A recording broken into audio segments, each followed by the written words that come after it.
Hello, hospital staff. I hope this video finds you well. Today we're going to be doing a PSA on MRSA screening policy that we're going to be implementing in our hospital here, effective June 1st, 2020.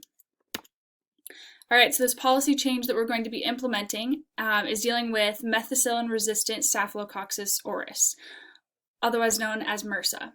And this infectious bacteria kills 19,000 people per year in the United States. So the policy that we're going to be implementing requires very minimal effort on your part, and it will decrease the risk of infection for both our patients and our staff. In turn, this is going to cost the hospital a lot less in the long run, and that'll enable us to have better funds to care for our patients and to pay you, our staff. So in the long run, this is going to be a great opportunity for our hospital. Isolation precautions can then be taken for the incoming patients that test positive for MRSA, so we can make sure that they are not transmitting that to other patients, or you as our staff. And this is all backed up by quite a bit of research throughout the years, as you can see. Alright, so this policy that we'll be implementing will be June 1st, 2020, and we will be screening all patients for MRSA upon admittance to the hospital. Again, this will be effective June 1st, 2020, so we'll have a little bit of time to work out the kinks and details and to train you all. Alright, I'm just going to go into a little bit of the details of what the testing is going to look like. So we have first a nasopharyngeal swab, and that'll be done by the nurses as patients come into the hospital. So that's just a cotton swab inserted into the nostril, which absorbs the secretions. And then we'll send it off to the lab, and the lab will inoculate it in a broth, which basically means we're multiplying the bacteria in the broth.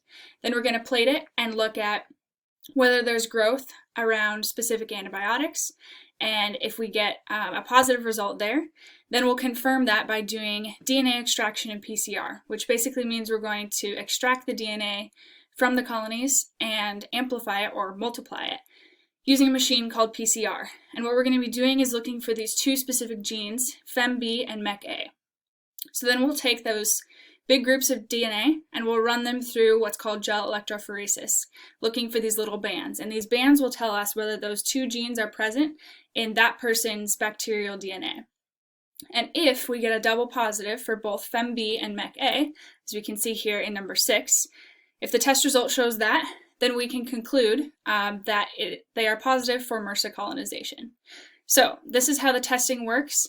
And again, it'll be very simple for you, for the nurses, doing the nasopharyngeal swab as the patients come into the hospital, and then the lab will take care of the rest. All right. So, as a final note, 6/1/2020, better testing for a better world. Thank you.